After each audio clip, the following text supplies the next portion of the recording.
Praise the Lord. நிறைவேறின தீர்க்க தரிசனங்கள் அப்படிங்கிற இந்த நிகழ்ச்சியில இந்த நாள்ல வேதத்துல தீரு அப்படிங்கிற ஒரு பட்டணத்தை பத்தி சொல்லப்பட்டிருக்கு. அதுல கர்த்தர் என்னென்னலாம் தீர்க்க தரிசனமான வார்த்தைகள் எல்லாம் உரைத்து சொல்லியிருக்கிறாரு, அது எப்போ, எந்த நேரத்துல, எந்த காலகட்டத்துல இந்த தேசத்துல அப்படியே நடந்துச்சு அப்படிங்கிறத பத்தியும், அந்த தீருங்கிற பட்டணம் எப்படிப்பட்டது அப்படிங்கிறத பத்தியும் தான் இந்த நாள்ல நம்ம எல்லாரும் சேர்ந்து கற்றுக்கொள்ள போகிறோம். சரி, தீரு அப்படிங்கிறது ஒரு பழங்கால நகரம், அதாவது ஒரு ஆன்ஷியன் சிட்டி அப்படின்னு சொல்லலாம். இந்த நகரம் கண்டுபிடிக்கப்பட்டது பிசி 2750 இந்த வருடங்கள்ல தான் இந்த நகரமே கண்டுபிடிக்கப்பட்டுச்சு அப்படின்னு சொல்லி அகழ்வாராய்ச்சி நமக்கு சொல்லுது. இனிஷியலி இது ஒரு சிறிய மீன்பிடி கிராமமாக இருந்து கிராஜுவலி, அதாவது படிப்படியாக அது வளர்ந்து ஒரு மிகப்பெரிய நகரமாக அது மாறுது அப்படின்னு சொல்லி பார்க்கிறோம். நம்ம எல்லாருக்குமே ஒரு மீன்பிடி கிராமம் அப்படின்னு சொன்னா அது எப்படி இருக்கும் அப்படின்னு சொல்லி நல்லாவே தெரியும். அப்படிப்பட்ட ஒரு சின்ன மீன்பிடி கிராமமாக இருந்த இந்த தீரு அது வளர்ந்து வளர்ந்து அது எப்படி மாறுது அப்படின்னு சொல்லி பார்த்தா, இது ஒரு ட்ரேடிங் ஹப்பாக, வாணிகத்திற்கு முக்கியமான ஒரு நகரமாக விளங்குச்சு அப்படின்னு சொல்லி நம்ம பார்க்கிறோம். ட்ரேடிங் ஹப் அப்படின்னு சொன்னா நம்ம எல்லாருக்குமே தெரியும், அந்த இடத்துல தான் ஜனங்கள் நிறைய பேர் அசம்பிள் ஆகி வாங்குறது, விற்கிறது, இப்படிலாம் காரியங்கள் அந்த இடத்துல நடக்கும். அந்த கமாடிட்டிஸ்லாம் அங்கே வச்சிருப்பாங்க. அந்த இடத்துல எல்லா பக்கத்துல இருக்கிற எல்லா ஜனங்களும் வந்து அங்க வாங்கிட்டு போவாங்க. அதுதான் ட்ரேடிங் ஹப் அப்படின்னு சொல்லி சொல்லுவோம். அப்ப ஒரு சிறிய மீன்பிடி கிராமமாக இருந்த இந்த தீரு அப்படியே வளர்ந்து வளர்ந்து ஒரு ட்ரேடிங் ஹப்பாக மாறுறத நம்ம பார்க்கிறோம். அப்ப இந்த தீரு அப்படிங்கிறது ஒரு செழிப்பான துறைமுக நகரம் அப்படின்னு சொல்லி பேர் பெறுறத நம்ம பார்க்கிறோம்.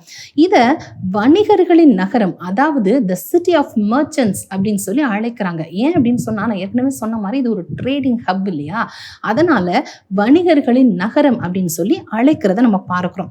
இந்த தீரு பட்டணத்தை ரெண்டா பிரிச்சு அதை எப்படி சொல்றாங்க அப்படின்னு பார்த்தா, மெயின்லேண்ட் சிட்டி அப்படின்னும் ஐலாண்ட் சிட்டி அப்படின்னும் ரெண்டு பகுதியாக அதை பிரிச்சு சொல்றத நம்ம பார்க்கிறோம். அப்ப இதனுடைய கலாச்சாரம், அதாவது இந்த தீரு பட்டணத்தினுடைய கலாச்சாரம் எப்படிப்பட்டது அப்படின்னு சொல்லி நம்ம தெரிந்து கொள்ளணும் அப்படின்னு பார்த்தா, எகிப்தியர், கிரேக்கர், மெசபோட்டோமியா இந்த நகரங்களை கலந்து தழுவின ஒரு கலாச்சாரத்தை தான் இவங்க ஃபாலோ பண்ணாங்க அப்படின்னு சொல்லி பார்க்கிறோம். இந்த தீரு பட்டணத்திற்குன்னு தனியாக எந்த ஒரு கலாச்சாரமும் இல்லை, இது கலந்து ஒரு கலாச்சாரத்தை தான் அவங்க ஃபாலோ பண்ணாங்க அப்படின்னு பார்க்குறோம். ஏன் அப்படின்னு பார்த்தா, நான் ஏற்கனவே சொன்ன மாதிரி இது ஒரு வியாபார மையஸ்தலம். அப்ப வியாபாரத்து நிமித்தமாக அந்த ஜனங்கள்லாம் அந்த இடத்துல வந்து அங்கேயே தங்கி இருக்கிற பொழுது அவங்க என்ன செய்யறாங்கன்னா, ஒரு கலாச்சாரம் இல்லாம ஒரு மல்டி கலாச்சாரத்தை அவங்க ஃபாலோ பண்றதை பார்க்கிறோம்.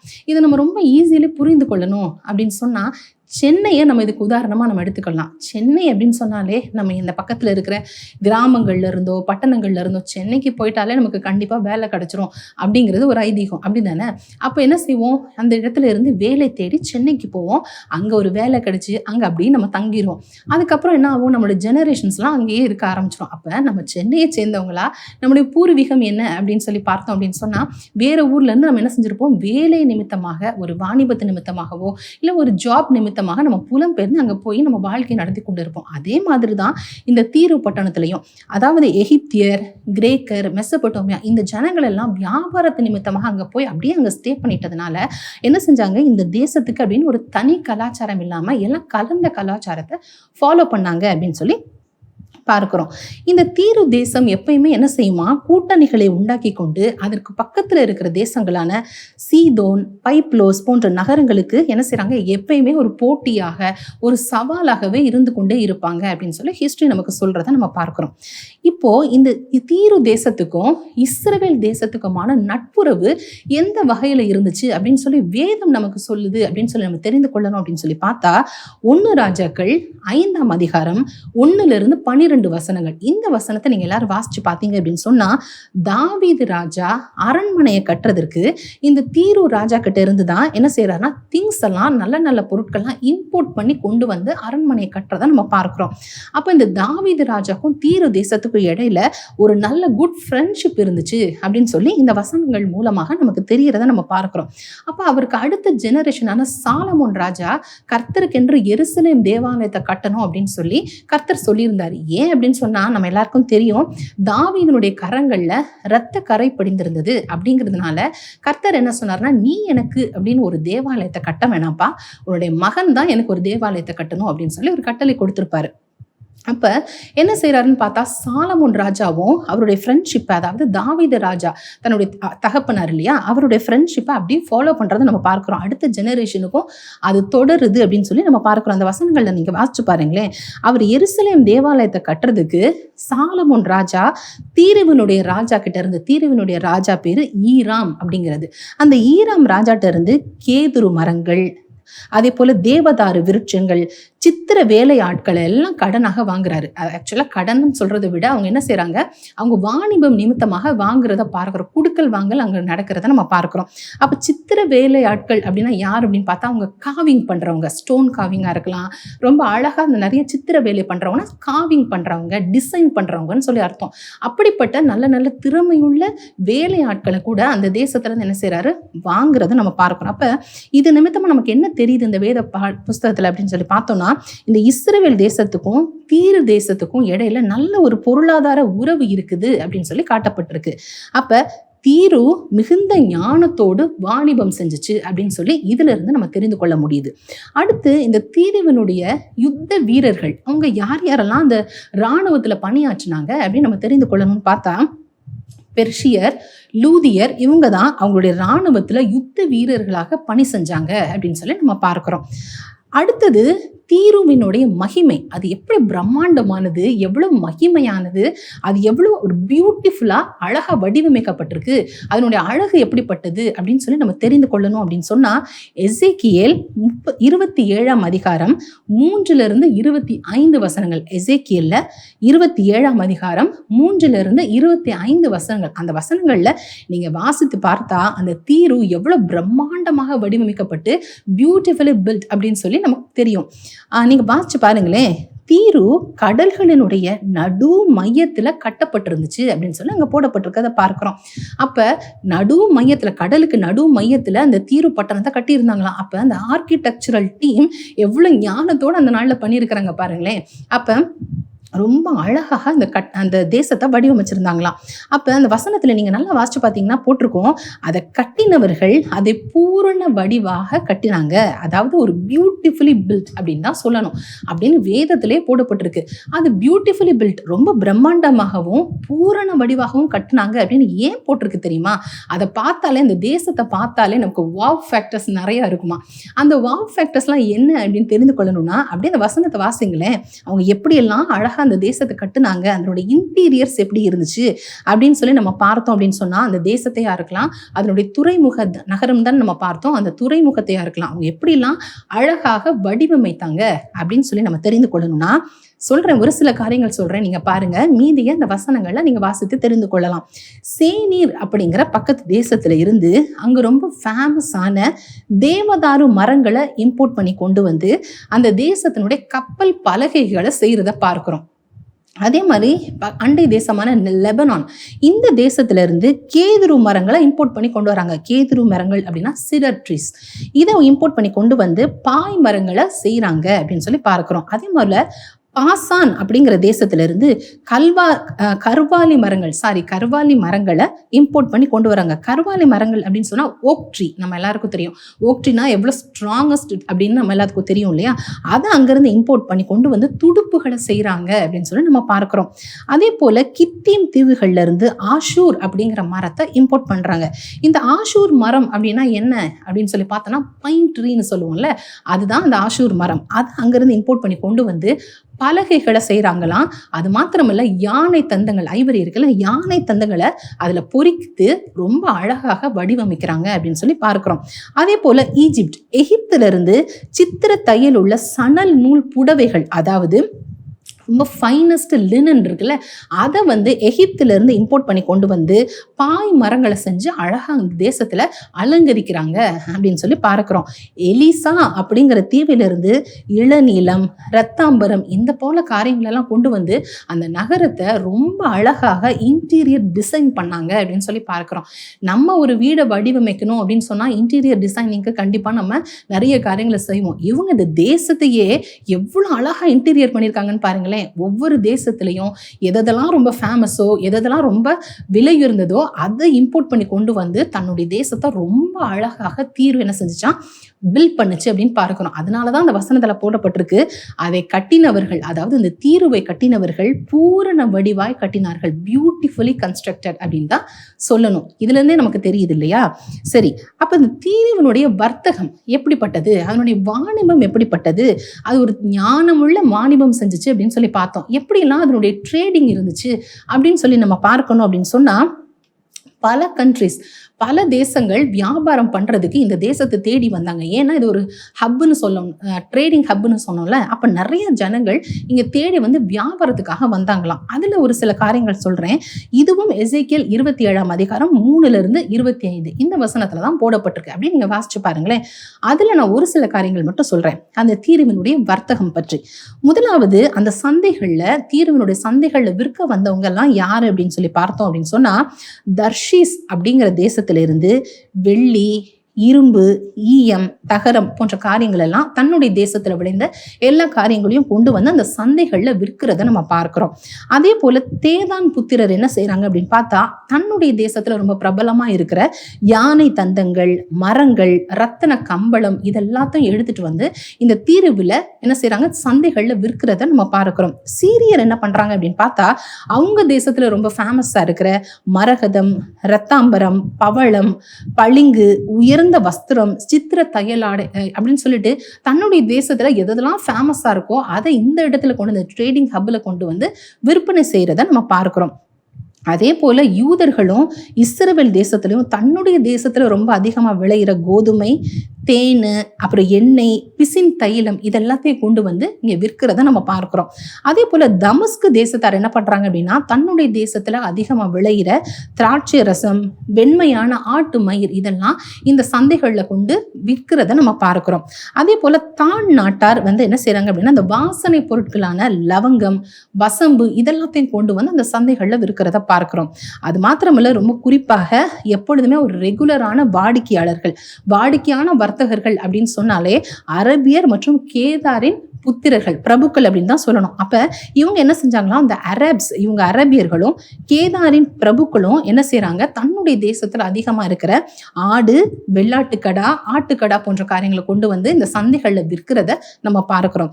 அதே போல சேமா, ராமா இப்படிப்பட்ட இந்த பட்டணத்தார் இவங்கள்ல இருந்து ரத்தின கற்கள், பொன் போன்ற காரியங்களை கொண்டு வந்து இந்த இடத்துல விற்பனை செய்யறதை நம்ம பார்க்கிறோம். அது மாத்திரமல்ல, அசீரியர்கள் என்ன செய்யறாங்கன்னா, இளநீலப்பட்டு, சித்திர வேலையா பாடுள்ள ஒரு சாரீஸ், ரொம்ப அழகான சாரீஸ் எல்லாம் அதெல்லாம் அவங்க தேசத்துல பிரபலம். அப்படிப்பட்ட காரியத்தெல்லாம் கொண்டு வந்து இந்த தீரு தேசத்தின் வாணிபம் செய்யறதை நம்ம பார்க்கிறோம், அந்த சந்தைகள்ல விற்கிறத பார்க்கிறோம். இது மாத்திரமல்ல, நான் சொன்னது கொஞ்சம், இன்னும் நீங்க வாசிச்சு பாத்தீங்கன்னா நிறைய இன்னும் அந்த இடத்துல இந்த ட்ரேடிங் ஹப் அப்படின்னு சொன்னா அது எவ்வளவு பிரம்மாண்டமானது அப்படின்னு சொல்லி இந்த வசனங்கள்ல வாசிக்கிற பொழுது நமக்கு தெரியும். இது மாத்திரம் இல்ல, அவங்க இன்னும் அதிகமா அந்த அடிமைகளை கூட கொண்டு வந்து இங்க விற்பனை செஞ்சாங்க அப்படின்னு சொல்லி நம்ம பார்க்கிறோம். அப்ப இதுல இருந்து நம்ம என்ன தெரியுதுன்னா, இது எல்லாமே இம்போர்ட்டட் ப்ராடக்ட்ஸ் நிறைந்த ஒரு சந்தை அப்படின்னு தான் சொல்லணும். உங்களுக்கு ஏதாவது வாங்கணும் அப்படின்னு சொன்னா இந்த ஒரு இடத்துக்கு போனா போதும், மல்டி நேஷன்ஸ் எல்லா தேசத்துலயும் எதெல்லாம் பிரபலமா இருக்கோ எல்லாத்தையும் இந்த ஒரு இடத்துக்கு போனா, இந்த ஒரு சந்தைக்கு போனா எல்லாத்தையும் வாங்கிட்டு வந்துடலாம். எல்லாம் பிராண்டட் அண்ட் இம்போர்ட்டன்ட் ப்ராடக்ட்ஸ் தான்.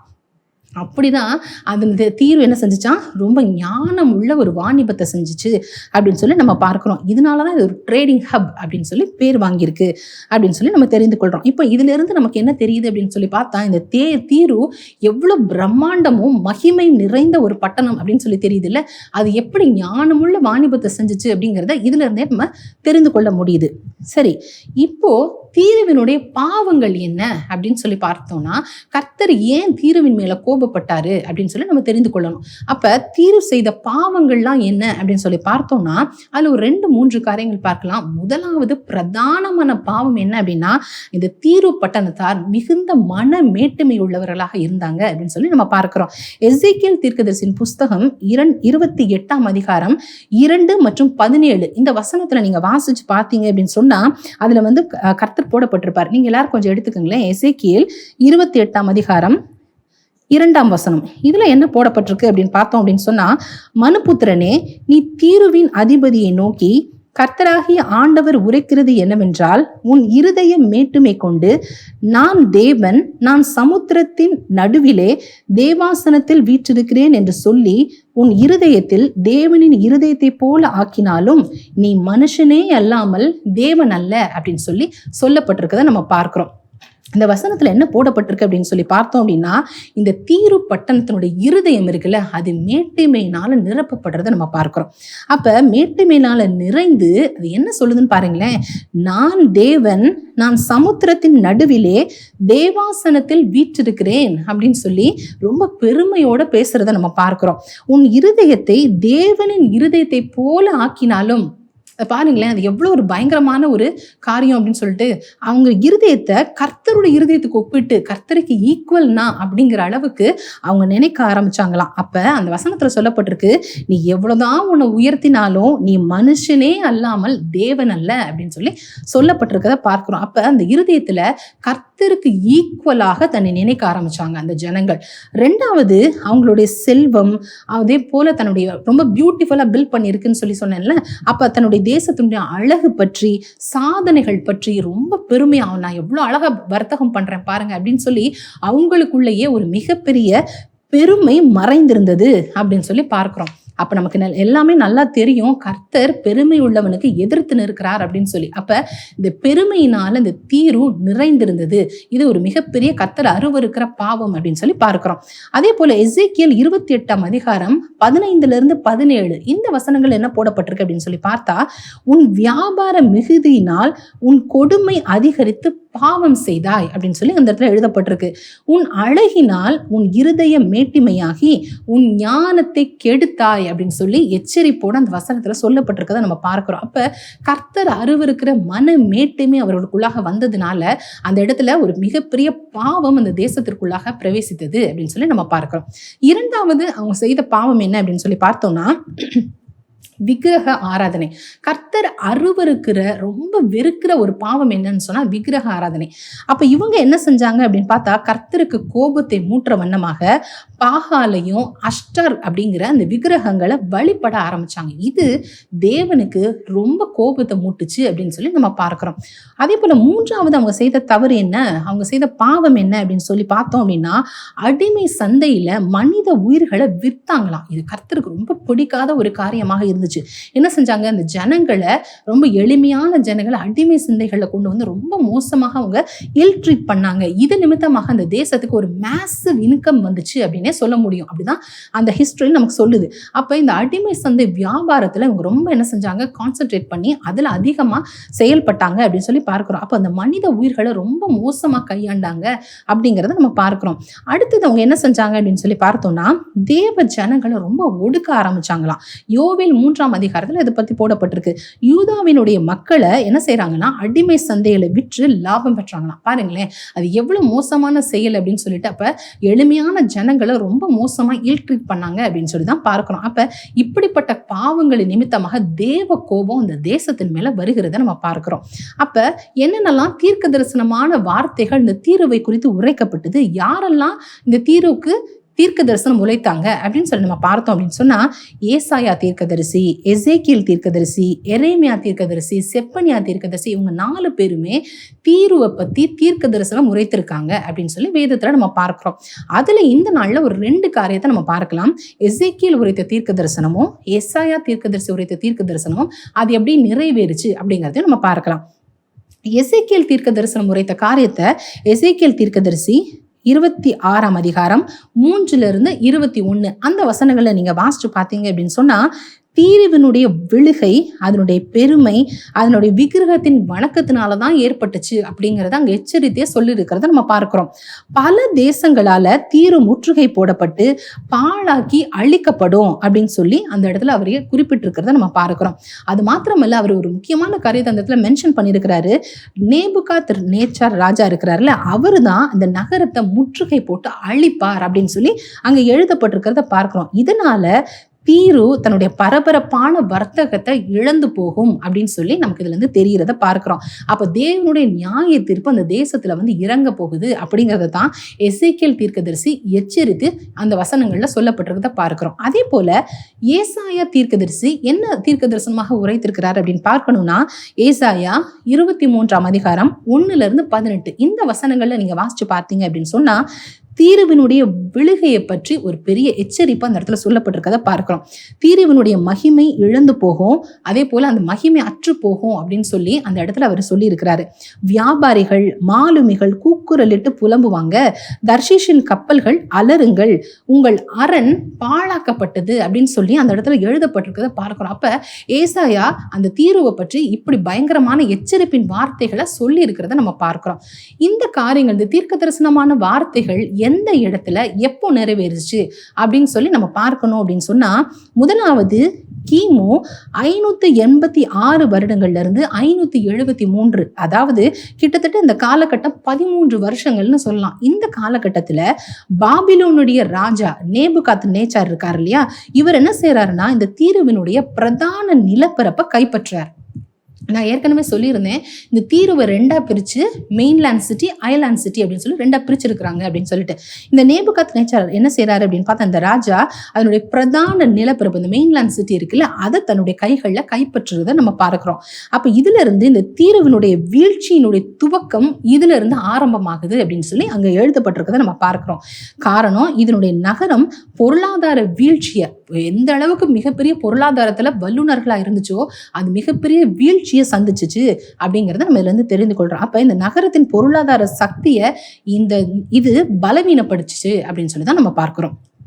ரெண்டாவது, கிமு 382 இந்த காலகட்டத்துல பல ஆண்டு கால எதிர்ப்புக்கு பின்னாடி அலெக்சாண்டர் தி கிரேட் அப்படிங்கிற அந்த ராஜா தீரு தீவிற்கு என்ன செய்யறாரு அப்படின்னா ஒரு தரை பாதையை உண்டாக்கி, அதாவது ஒரு காஸ்வே பாயிண்ட்டை உண்டாக்கி என்ன செய்யறாரு, இந்த நகரத்தை முழுவதுமாக முற்றுகை போடுறத நம்ம பார்க்கிறோம். அவர் முழுசுமா கைப்பற்றி எடுத்துக்கொண்டாரு அப்படின்னு சொல்லி ஹிஸ்டரி நமக்கு சொல்லுது. நகரம் கைப்பற்றப்பட்டு பெருமளவுல அழிக்கப்படுறத நம்ம பார்க்கிறோம். அப்ப இந்த வீழ்ச்சி பற்றி சொல்லப்பட்ட அந்த தீர்க்க தரிசனமான வார்த்தைகள் அப்படியே நிறைவேறுது அப்படின்னு சொல்லி இதுல இருந்து நம்ம தெரிந்து கொள்றோம். அப்ப வர்த்தக மையமாக, அதாவது ட்ரேட் சென்டர் அப்படின்னு சொல்லி பேர் வாங்கின, ட்ரேடிங் ஹப் அப்படின்னு சொல்லி பிரம்மாண்டமான பேர் வாங்கின அதனுடைய முக்கியத்துவம் முடிவுக்கு கொண்டு வரப்பட்டுச்சு அப்படின்னு சொல்லி நம்ம பார்க்கிறோம். இதுதான் தேவனுடைய நியாய தீர்ப்பை உறுதிப்படுத்துச்சு அப்படின்னு சொல்லி இதுல இருந்து நம்ம தெரிந்து கொள்றோம். அப்ப ஏன்னா இந்த வசனத்துல நீங்க வாசிச்சு பாருங்களேன், ஏசாயா 23ஆம் அதிகாரம் 14 இந்த வசனத்துல என்ன சொல்லப்பட்டிருக்கு அப்படின்னு பார்த்தா, தர்ஷீஷின் கப்பல்களை அழுவதற்கு அழைப்பு கொடுக்கிறத நம்ம பார்க்கிறோம். வசனத்துல பாருங்களேன், தர்ஷீஷின் கப்பல்களே அலறுங்கள், உங்கள் அரண் பாழாக்கப்பட்டது அப்படின்னு சொல்லி இந்த வசனத்துல எழுதப்பட்டிருக்கிறத பார்க்கிறோம். அப்படின்னா அதுல என்ன சொல்லப்படுது அப்படின்னா, தீருவினுடைய கடல் ஆதிக்கம் முடிவுக்கு வந்திருக்கு அப்படிங்கிறத தான் அது குறிக்கிறத நம்ம பார்க்கிறோம். அந்த கடல் துறையில மிகப்பெரிய வாணிபம் செஞ்சுச்சுல, அது ஒரு முடிவுக்கு வந்திருக்கு அப்படிங்கிறத தான் இந்த இடத்துல இந்த வசனத்தின் மூலமாக நம்ம தெரிந்து கொள்றோம். சரி, இந்த தீருவிலிருந்து நம்ம என்ன பாடம் கற்றுக்கொள்றோம்? இவ்வளோ பெரிய காரியங்கள் நம்ம பார்த்தோம்ல, இதுல இருந்து நம்ம என்ன பாடம் கற்றுக்கொள்றோம் அப்படின்னு சொல்லி பார்த்தோம்னா, முதலாவது பெருமை, மேட்டிமை அப்படிங்கிறது கர்த்தர் அருவருக்கிற காரியம். அது மிகவும் ரொம்ப ஆபத்தானது அப்படிங்கறத நம்ம பார்க்கிறோம். நீதிமொழிகள் 16ஆம் அதிகாரம் 18ஆம் வசனத்துல நீங்க பார்த்தீங்கன்னா, தேவன் இவனுக்கு விரோதமாக நானே வருவேன், பெருமை உள்ளவனுக்கு எதிர்த்து நிற்பேன்னு கர்த்தரே சொல்லியிருக்கிறாரு இல்லையா. அதனால இந்த மேட்டிமை நமக்குள்ள என்னைக்குமே வந்துடவே கூடாது. ஏன்னா கர்த்தர் தான், நம்ம மனிதன் தான். அதனால என்ன செய்யணும், எப்பயுமே இந்த பெருமையும் மேட்டிமையும் மட்டும் நமக்குள்ள இல்லாதபடிக்கு நம்ம பத்திரமாக பராமரித்து பாதுகாத்துக் கொள்ளணும். ரொம்ப மனத்தாழ்மையாக நம்ம நடக்கணுங்கிறத தான் கர்த்தர் நம்ம கிட்ட எதிர்பார்க்கிறாரு. ரெண்டாவது, நம்ம கற்றுக்கொள்கிற பாடம் என்ன அப்படின்னு சொல்லி பார்த்தோன்னா, ஒவ்வொரு தனி மனிதன், ஒரு தனி மனிதனா இருக்கலாம், இல்லை ஒரு தனி குடும்பமா இருக்கலாம், ஒரு தனி தேசமாக இருக்கலாம், அந்தந்த தனி நபரோ அந்தந்த தனி தேசமோ அந்தந்த தனி குடும்பமோ செய்கிற செயல்களுக்கு ஏற்ற நியாய தீர்ப்பை அவங்க சந்தித்தே ஆகணும் அப்படிங்கிறத தான் ஒரு மிகப்பெரிய பாடமாக கற்றுக்கொள்கிறோம். ஜட்ஜ்மெண்ட் அப்படிங்கிறது கண்டிப்பாக உண்டு, நியாய தீர்ப்பு அப்படிங்கிறது கண்டிப்பாக உண்டு. ஒருவருமே அதுக்கு தப்பிக்கவே முடியாது. அதனால நம்ம என்ன செய்யணும், கண்டிப்பாக நம்ம கணக்கு ஒப்புவிச்சே ஆகணும். ரோமர் 14ஆம் அதிகாரம் 12ஆம் வசனத்துல இதுதான் சொல்லப்பட்டிருக்கு. நிச்சயமாக கர்த்தருக்கு நம்ம கணக்கு ஒப்புவிக்கணும். அதனால நம்ம செய்கிற எல்லா காரியத்து நிமித்தமாக நம்ம என்ன செய்யணும், கணக்கு ஒப்புவிக்கிறோம் அப்படிங்கிறத மைண்ட்ல எப்பயுமே வைத்துக் கொள்ளணும். ரொம்ப ஞானமாகவும் கவனமாகவும் நம்ம நடந்து கொள்ளணும். மூன்றாவது, செல்வமா இருக்கலாம், மிகப்பெரிய செல்வங்களோ, நமக்கு பவர்ஃபுல்லா கூட இருக்கலாம், மிகப்பெரிய பவரோ, எதுவா இருந்தாலும் கர்த்தருக்கு முன்பதாக இது எதுவுமே ஒன்றுமில்லை, நிலையற்றது அப்படிங்கிறத தான் ஒரு மிகப்பெரிய பாடத்தை நம்ம கற்றுக்கொள்றோம். அந்த இடத்துல பாருங்களேன், அவங்க செய்து அவங்களுடைய அரண் பாழாக்கப்பட்டது அப்படின்னு சொல்லி நம்ம போடப்பட்டிருக்கிறத பார்க்கிறோம். அவங்க மிகப்பெரிய பிரம்மாண்டமாக பியூட்டிஃபுல்லி பில்ட் தான், எல்லாமே ரொம்ப அழகா தான் செஞ்சிருந்தாங்க. ஆனாலும் செல்வமும் பவரும் கர்த்தருக்கு முன்னதாக ஒண்ணுமே இல்லை, நிலையற்றது அப்படிங்கிறத தான் நம்ம கற்றுக்கொள்றோம். அந்த இடத்துல வசனத்தை நீங்க வாசிச்சு பார்த்தீங்கன்னா அதனுடைய முடிவு, தீர்வினுடைய முடிவு ரொம்ப பயங்கரமாக இருக்கும். என்ன அப்படின்னு பார்த்தா எசேக்கியேல் 26ஆம் அதிகாரம் 21 இந்த வசனத்தை நீங்க வாசிச்சு பார்த்தீங்க அப்படின்னு சொன்னா ரொம்ப பயங்கரமான ஒரு எச்சரிப்பின் வார்த்தைகள் அங்க போடப்பட்டிருக்கிறத நம்ம பார்க்கலாம். நீ தேடப்பட்டாலும் காணப்பட மாட்டாய் அப்படின்னு சொல்லி கர்த்தர் சொல்றாரு. நீ கட்டப்படாய், நீ வலைகளை விரிக்கிற ஸ்தலமாக இருப்பாய். எவ்வளவு ஒரு பயங்கரமான எச்சரிப்பின் வார்த்தைகளை பாருங்களேன். எப்படிப்பட்ட நியாய தீர்ப்பு இந்த தேசத்துக்கு வந்திருக்குன்னு பாருங்க. அது எவ்வளவு அழகா பிரம்மாண்டமாக இருந்துச்சு. ஒரு நிமிஷத்துல அதனுடைய பாவத்து நிமித்தமாக கர்த்தருக்கு விரோதமாக தன்னுடைய குதிங்காலை உயர்த்திருந்தனால அந்த இடத்துல கர்த்தருடைய ஜட்ஜ்மெண்ட் எவ்வளவு பயங்கரமா இருந்துச்சுன்னு பாத்தீங்களா? நீ தேடப்பட்டாலும் காணப்படவே மாட்டாய் அப்படின்னு சொல்லி கர்த்தர் அந்த இடத்துல சொல்லப்படுறத பார்க்கிறோம். நீ கட்டப்பட மாட்டாய், நீ வலைகளை விரிக்கிற தேசமாக, ஸ்தலமாக நீ மாற்றப்படுவாய் அப்படின்னு சொல்லி அந்த இடத்துல கர்த்தர் சொல்றதை நம்ம பார்க்கிறோம். அப்ப நம்ம ரொம்ப பயங்கரமான இந்த நியாய தீர்ப்பை நம்ம சந்திக்கணும் அப்படிங்கிறதுனால நம்ம என்ன செய்யணும், ரொம்ப ஞானமாக நம்ம நடந்து கொள்ளணும், ரொம்ப மனத்தாழ்மையாக நடந்து கொள்ளணும் அப்படிங்கிறது தான் கற்றுக்கொள்றோம். அப்ப தீரு அப்படிங்கிறது ஒரு துடிப்புள்ள வர்த்தக நகரம் தான். அதுல எந்த ஒரு மாற்று கருத்தும் இல்லை. நான் சொல்லியிருந்தேன்ல, அது எந்த அளவுக்கு பிரம்மாண்டமான பிசினஸ் பண்ணுச்சு, எவ்வளவு பியூட்டிஃபுல்லி பில்ட், எவ்வளவு ஞானமுள்ள வர்த்தகம்னு சொன்னோம்ல. அப்ப தீரு அப்படிங்கிறது ஒரு துடிப்புள்ள ஒரு வர்த்தக நகரம் தான். ஆனா அது ஒரு நிமிஷத்துல கர்த்தருக்கு விரோதமாக தன்னுடைய காரியங்களை செய்த பொழுது பாழடைந்த நகரமாக அது மாறினதை நம்ம பார்க்கிறோம். அதனால நம்ம ரொம்ப ஜாக்கிரதை உள்ளவர்களாக இருக்கணும். தேவன் ஒரு காரியத்தை தீர்க்க தரிசனமாக சொன்னாரு, உரைத்தாரு அப்படின்னு சொன்னா அது கண்டிப்பாக நடந்தே தீரும். நாட்கள் வேணா கொஞ்சம் முன்ன பின்ன ஆகலாம், ஆனா கர்த்தர் ஒரு காரியத்தை சொல்லிட்டாரு அப்படின்னு சொன்னா கண்டிப்பாக அது நடந்தே தீரும் அப்படிங்கிறது இந்த தீரு ஒரு அடையாளமாக இருக்குது அப்படின்னு சொல்லி தான் நம்ம பார்க்கிறப்ப கர்த்தர் சொன்ன வார்த்தைகள் ஒரு நாளும் அழிந்து போகாது, காலதாமதமானாலும் அது நடந்தே தீரும் அப்படின்னு சொல்லி நம்ம பார்க்கிறோம். அப்ப கர்த்தர் மேட்டுமை உள்ளவனுக்கு எதிர்த்து நிற்கிறேன், நானே உனக்கு அகேன்ஸ்டா வருவேன் அப்படின்னு சொல்லி சொல்றதுனால மேட்டுமை நம்முடைய வாழ்க்கையில ஒரு நாளும் வந்துடவே கூடாது. அப்படி வந்துச்சுன்னா அழிவு நிச்சயம் அப்படிங்கிறது தீரு ஒரு உதாரணமாக இருக்கிறத நம்ம பார்க்கிறோம். அப்ப எவ்வளவு பிரம்மாண்டமாக இருந்தாலும் ஒன்னே ஒண்ணு மட்டும் நம்ம மறந்துடக்கூடாது. நான் சொன்னேன்ல, இது எவ்வளவு பிரம்மாண்டமானதுன்னு. அப்படிப்பட்ட பிரம்மாண்டமா ஞானத்தோட இது எல்லாமே செஞ்சா கூட ஒன்றை நம்ம என்னைக்குமே மறந்துடக்கூடாது. ஆண்டவர் தான், மனிதன் மனிதன் தான். என்னைக்குமே மனிதன் தேவனாகி விடவே முடியாது அப்படிங்கிறத மட்டும் நம்ம மைண்ட்ல வச்சுக்கிறணும். ஏன் அப்படின்னு சொன்னா அவர் தான் சிருஷ்டிகர், அவர் கிரியேட்டர், நம்ம கிரியைகள் தான். நம்ம யாரு? கிரியேஷன்ஸ் தான் அப்படிங்கிறத என்னைக்குமே மறந்துக்கூடாது. கிரியேட்டருக்கு முன்பதாக நம்ம யாரு? சாதாரண மண்ணான மனிதர்கள் தானே. அதை மட்டும் நம்ம இருதயத்துல என்றைக்குமே பதித்து வைத்துக் கொள்ளணும். அப்ப தீருவை குறித்து இந்த நாள்ல நம்ம விரிவாக பார்த்தது உங்க எல்லாருக்கும் ரொம்ப ஆசீர்வாதமாக பிரயோஜனம் உள்ளதாக இருந்திருக்கும் அப்படின்னு சொல்லி நான் நம்புறேன். கர்த்தர் தாமே உங்க எல்லாரையும் அளவில்லாமல் ஆசீர்வதிப்பாராக. ஆமீன்.